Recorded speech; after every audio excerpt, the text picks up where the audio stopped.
back to another episode of the Higher Level Podcast. So joining me tonight we have Higher Level's own Keir Harvie. Keir, thanks for jumping on and taking James's place. Aye, no problem. Obviously we've got you on. It's another big fight coming up. It seems like they're all massive fights. So you're back out in the EFC again on March 5th against Nerik Simoes, and this one's a title eliminator as well. So exciting times, mate. Yeah, it is. It's flowing well. Perfect. Because at first I wasn't sure if I was going to get on that March card or not. Mm-hmm. It was a bit unsure, so I'm happy to get that booked in and just get something penciled in right at the start of the year. And obviously EFC, you're now, this will be your second time you've been out there now.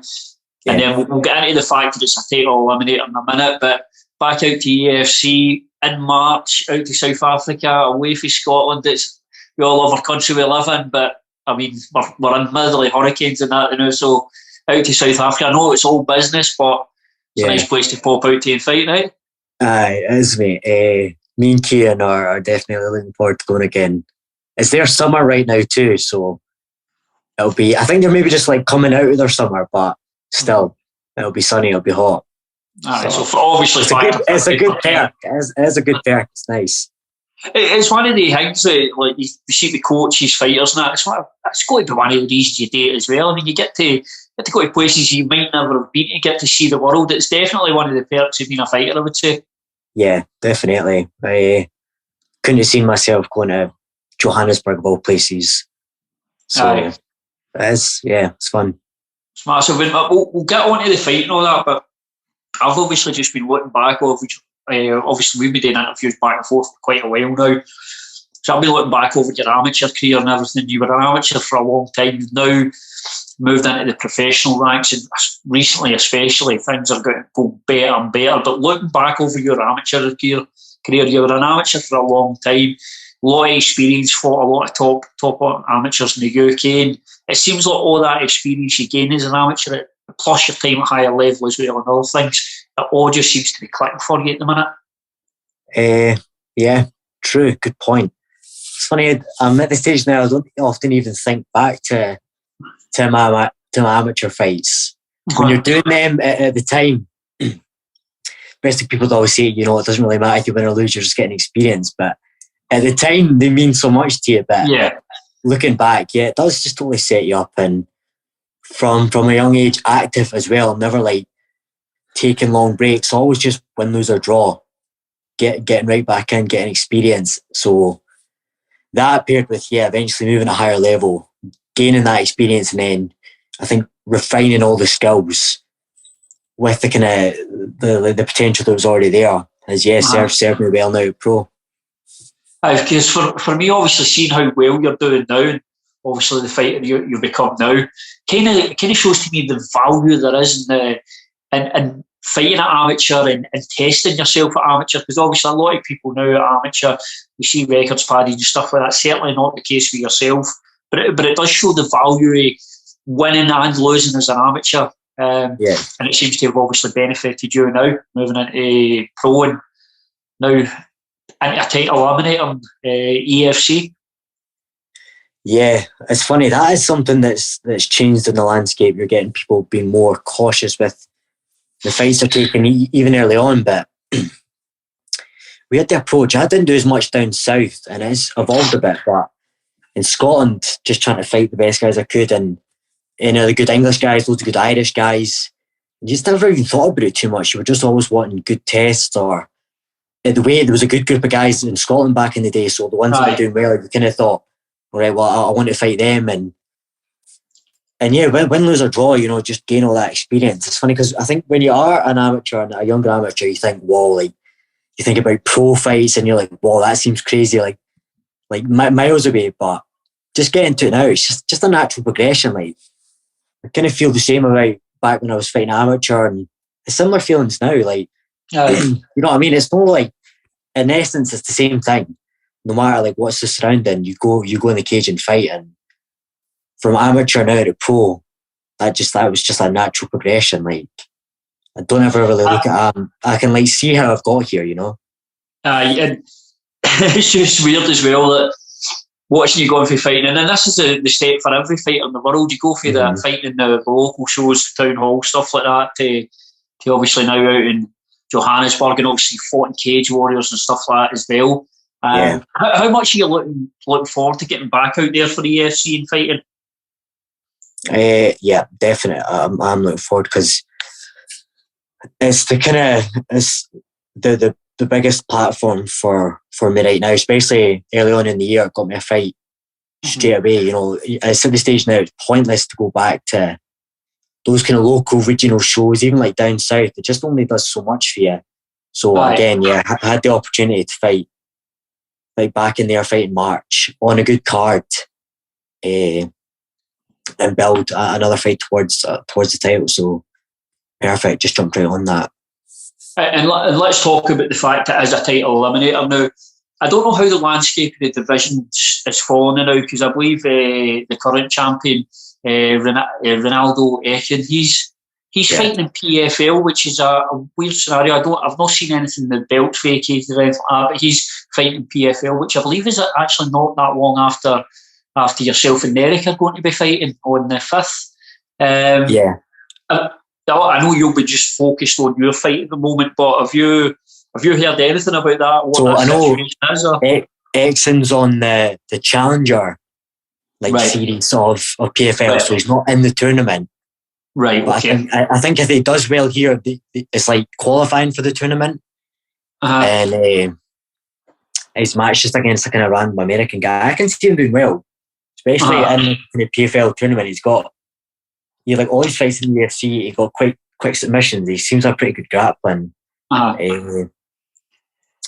So I could see him probably sticking there. I think in the UFC's mind, they're thinking like the belt's pretty much vacated. He's moved on. I can hardly see him coming back to the UFC after that. It seems like he's moved on. I think that's how they view it too. So get a contender fight between me and Simone, and then you know what I mean. You're just that's me on a win, and then just get whoever else is on a win and make a title fight. I think the quicker you can get someone holding the belt again, the better. I guess for you at this point, that's all potential stuff in the future for you, but the main focus now is just what's in front of you in terms of Nerik Simoes. And I'm honestly, watch some of these fights. If you've watched much of him at all, what's your impression of Nerik as a fighter? What do you see in his style? Seems to be probably more of a stand-up guy. Yeah, a bit taller than me, a bit longer. Just kind of seems to just slap a lot of kicks and then like clinches against the cage and whatnot. So it's a different. It's a totally different body from the first one. This kind of shorter, stockier guy. So it's actually the same team. But this kind of taller, longer, lanky guy. So, but other than that, it doesn't seem like he's really a specialist either. It's not like precision kickboxing or like any high level jiu-jitsu or whatever. Just a kind of like a lot of these guys, kind of average skilled but quite athletic and pretty game. So that's my kind of take on it. Obviously, I've looked at he's coming off the back of 2 wins. He had lost a few fights here, but he's now bounced back with a couple of wins. So I watched his last fight, and obviously for me, he looked like a striker, and that's sort of where his skill set looked. Couldn't see too much of him on the ground or something like that. An area, you're good everywhere. So, what is it for you going into this fight? Have you got anything in particular in mind? How do you see the fight going? I'm just gonna come out and play my game. Basically, I can have an idea of what he's gonna try, but I think just keep a kind of a good pressure, a good tempo. I think for this fight, I'm definitely gonna fight to my pace. Yeah, I'll bring him to my pace and fight at my pace. I think the difference here is, the first guy I fought had a lot of fights. He was older, kind of more grizzled, experienced guy. I think that made me not look as well, but this is like a guy, my age, similar record, from a decent at this level. So I think when in these kind of matchups, is where I tend to do a lot better. So I think this is a good opportunity to kind of more balanced matchup, and I'll put a showcase in here. Yeah, and there's got to be something said now. You've had that first experience out there, because I mean, the first fight you're going out to Johannesburg. It's a completely new country, and it's not like it's next door. It's obviously quite a bit away. It's a totally new environment, totally new experience. Do you feel now, getting back out to this one, you've had that initial experience? Do you feel more comfortable going out there? You know the environment now. You're not almost going in blind as such. Yeah, 100%. I think that alone makes a big difference. Yeah, I love, like, I've been in the exact place, the exact venue where the fight's going to be, done all the travelling, so yeah, I think I'll be a lot more comfortable going in this time. And I know as well, like, the elevation was a bit of a factor, so and I came out of that last fight like high energy, wasting a lot of energy. So I know now I'll bring it to a good pace. I'll bring it to my pace, fight smarter, and then just get to work. Yeah. Towards the finishes. And I've got to ask you as well, what's it like? You've obviously flying out to Johannesburg. How does that compare to driving through to Grangemouth or something like that? What a difference that is, right? Yeah, it's a whole different experience, but that's what I'm saying. That's like the whole external side of it, and a lot of it was the same with Cage Warriors. Just traveling, you're at a hotel bit. When you see it, it's just a cage in a hall essentially. That PI is not that big. Cage Warriors was a town hall.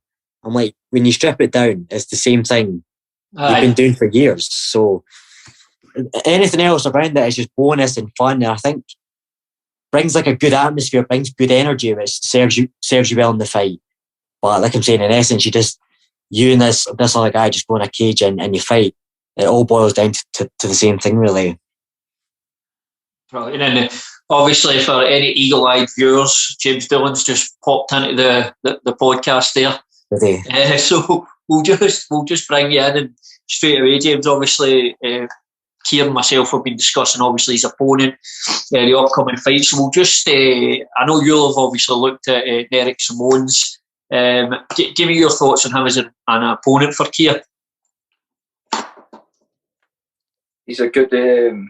It's a good test for him. He's a tall, athletic kid. He's not on a par with Keir, technically. So the first thing goes, that team that he's faced is called CIT. I can't remember what it stands for, but it's pretty much the second best team in South Africa behind Fight Fit Militia, who are kind of like the dominant team in that country. But the guys coming out of that gym are always very similar. They're always in shape. For what I hear for guys over there, they spar very, very hard, but without being disrespectful, they seem to approach the game a wee bit different for us, where everyone's about toughness and fitness, whereas we try and approach things with producing well-rounded martial artists. So I think Keir's going to have the advantage on this guy technically, and pretty much most facets of the game. The guy has a bit of physical presence. He's quite tall for fairway. I think he's 6 foot and stuff like that, and he's quite a tough boy, but he's fast and a wee bit erratic and wastes a bit of movement and energy and stuff like that. Like I said, they're not the most technical, but they're definitely come to fight, those guys. But even back when we were going over with Danny and stuff like that, have you seen the guys on the card? You knew you would get a scrap off them. Yeah, I watched Nerik's last fight. By the way, I think the EFC announcer was catfishing everybody because he announced Nerik is 5'6". Yeah, which clearly he certainly was not 5'6". But when you talk about that training style there, that sort of toughness and stuff like that, that almost sounds like an old school training mentality. Do you feel that's what it is? It's just a bit of an older school approach? I think in general the scene is behind Europe over there. Yeah.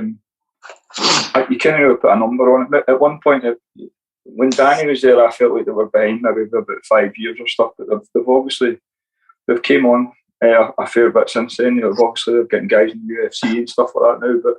But it is an old school approach, but it's still an approach that certain gyms, even in this country, take.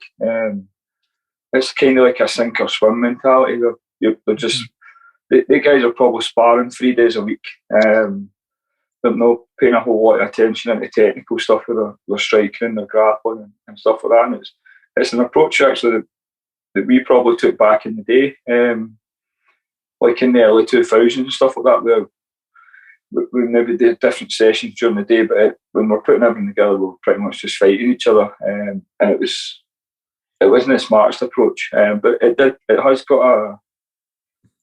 a way of producing some good guys out of it. What you find with that style is you won't produce multiple good guys. You'll get the most physical guy in the room will kind of prevail.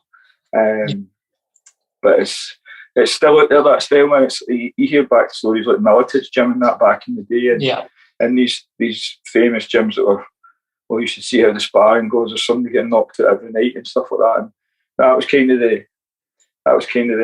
the gist I got from people in South Africa. Like the CIT guys are like that. They're always kind of turn up ready to fight, but there's as many times as they turn up ready to fight, they'll maybe get injured in training just because of the way they practice. It's kind of that Militich, and obviously Shoot the Box are famous for it as well.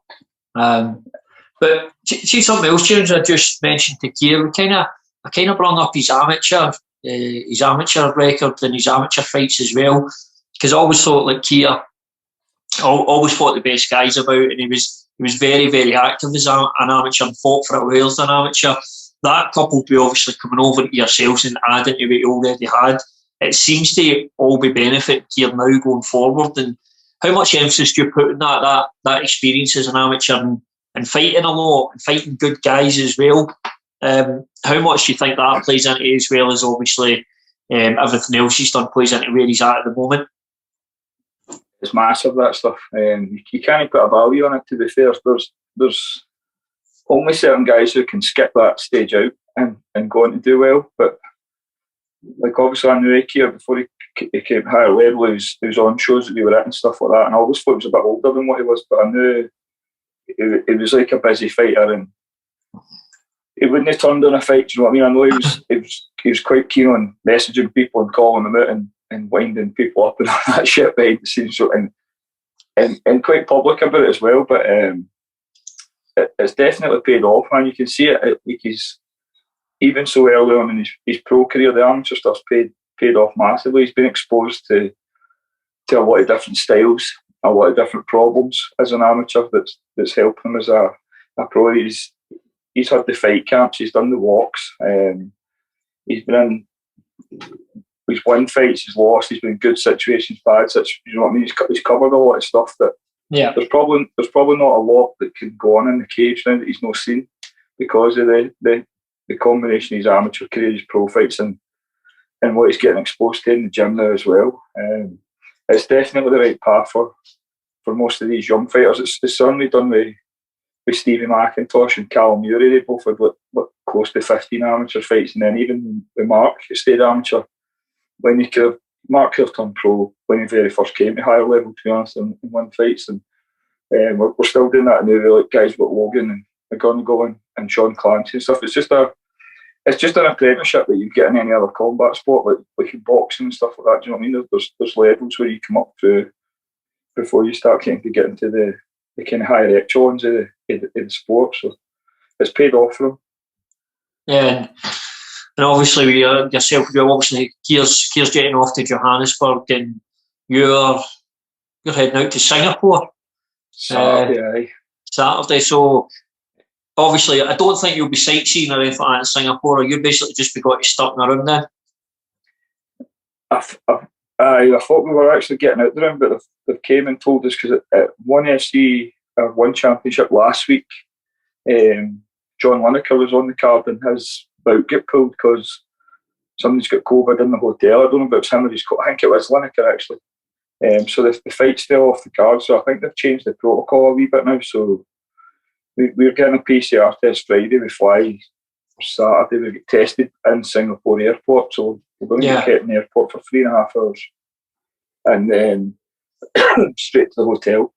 And then when we're in the hotel, it's like you have to book a workout room a couple of times a day to get out of the room for that. They'll deliver food to the room. So me and Chris will pretty much be in that room for for Sunday right through till he makes weight on Thursday, fights on Friday. So we won't be seeing anything, to be fair.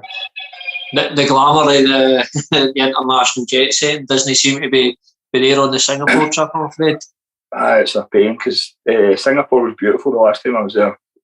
When Stevie fought Michael Johnson, we were there for 2 weeks, and the place is amazing, and we never got to see certain stuff. So I was already kind of thinking I wouldn't mind seeing this or that, but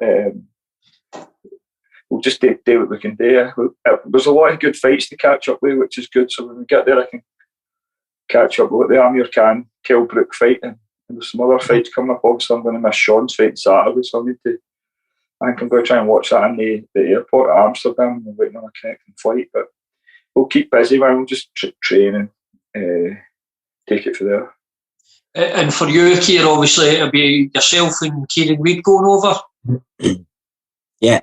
I think it just makes sense to bring Kieran. He's done it all with me, and so we know how to just hit it together. We know everything to everything to do. Rinsing the feet, really.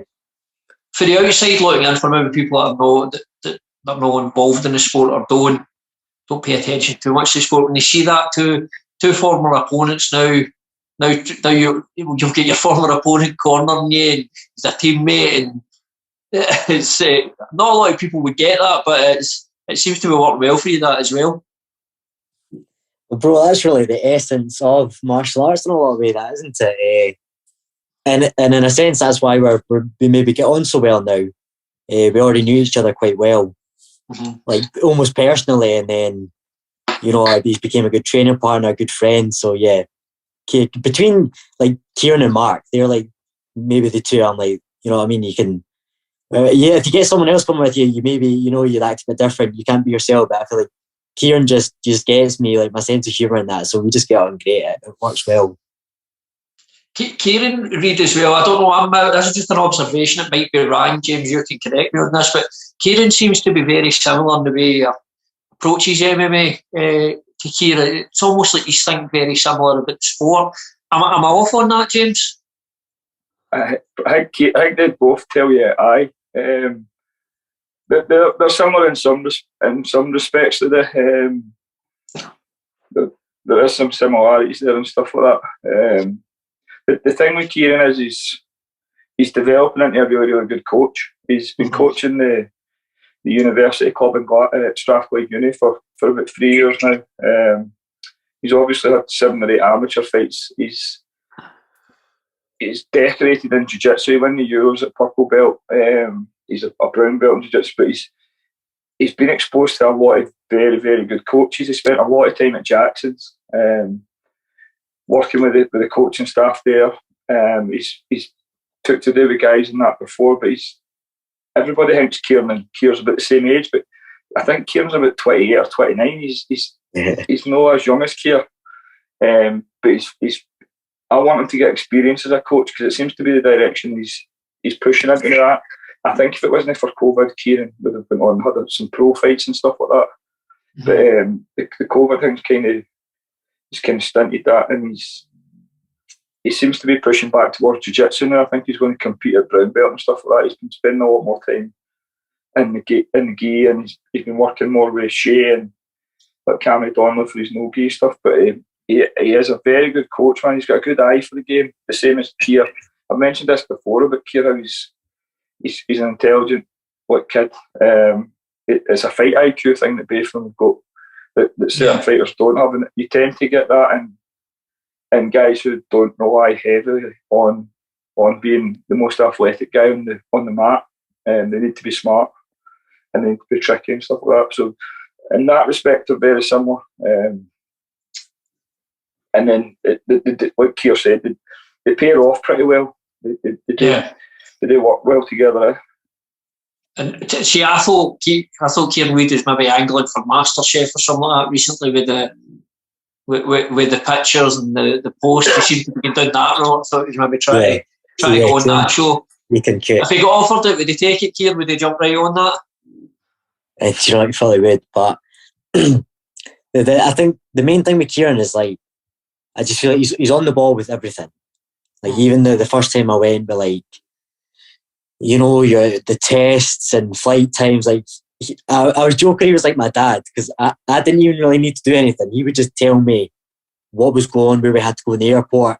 I literally just followed him. He done everything for me, like even weight cut stuff. Like he just knows, he just gets it, makes it really easy, you know. Yeah, I mean that's got to be a pressure off you, right? Though you don't need to think about all that stuff that you know he's going to be taking care of it. Mate, yeah, it does. It does. He made it really easy for me.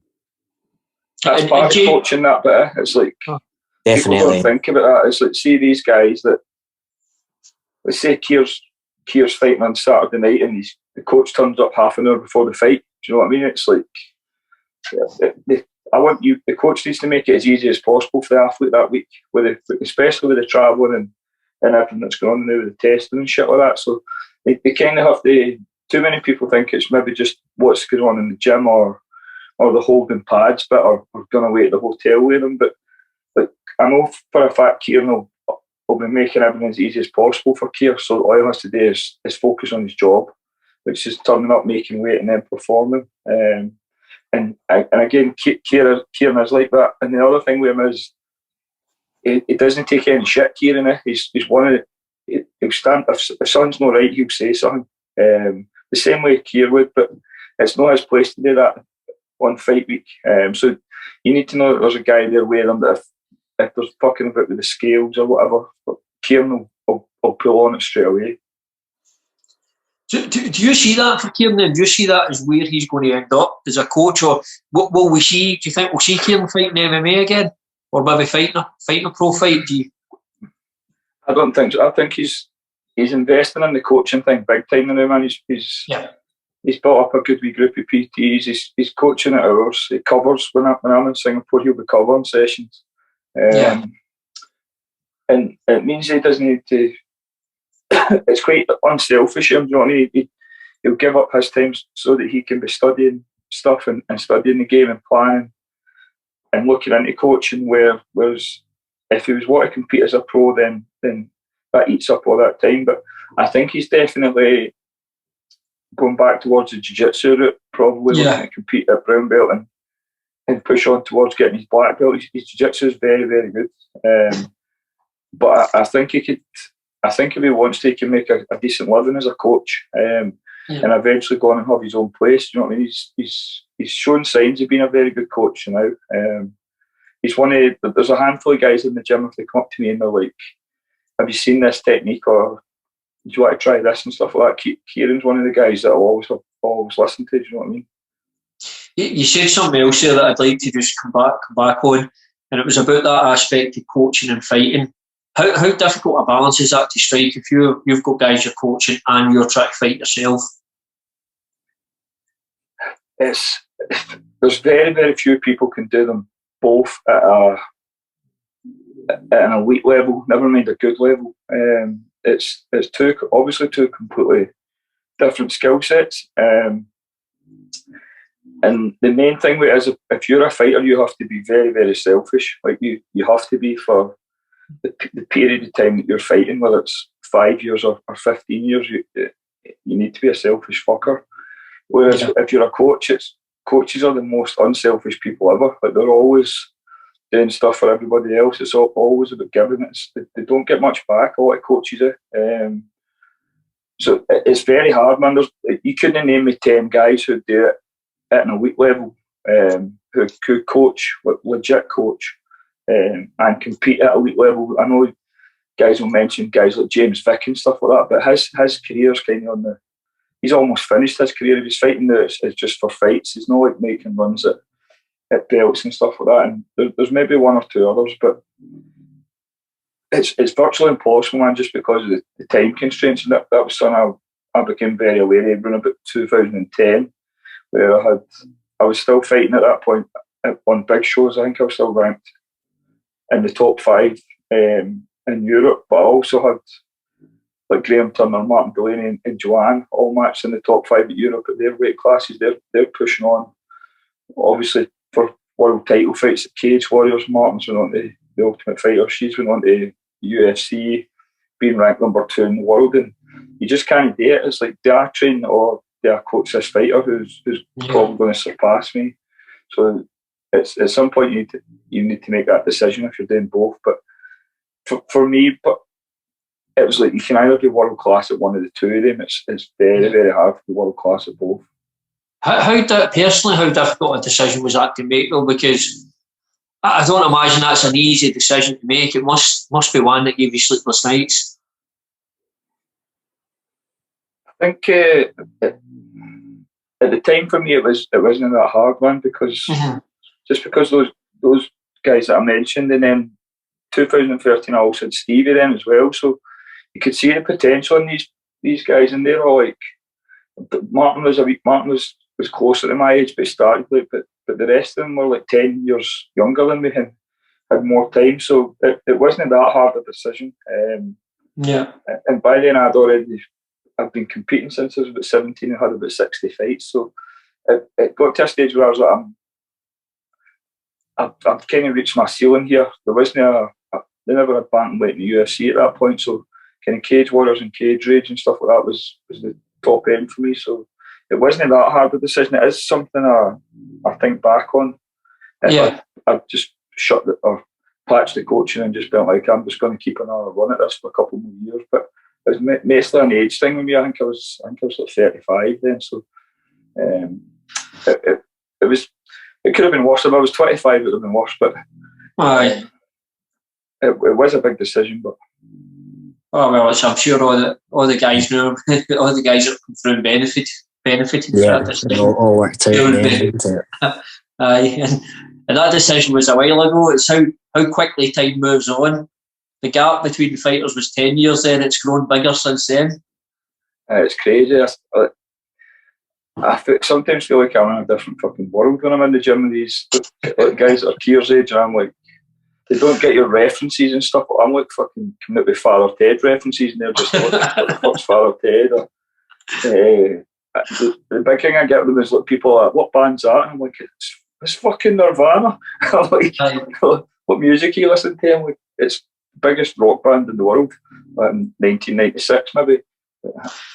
I'm laughing, but I'm laughing, but I get your references. Unfortunately, I'm in about your age bracket, not for the younger ones, so we're not getting any younger. But a couple of other things I wanted to actually bring up. There was something that was posted on social media. I'm sure you've seen it by, I believe it was Mark Goddard, and that was about the fighter duty that split himself open due to the cage. Have you both seen this? I did see that. Yeah, Jesus Christ, man. Yeah, I mean that was bad. That was as bad as I've seen. So that was, I mean, we've been at, I'm sure we've all been at shows where there's been dodgy stuff. I mean, we're just talking about Kieran Reid there, the last fight Kieran had. I don't know if you remember I think it was like a vase or a glass or something actually getting smashed when they hit the cage. So we've all seen things happen, but have you ever seen anything like that at a show before? An exposed cage?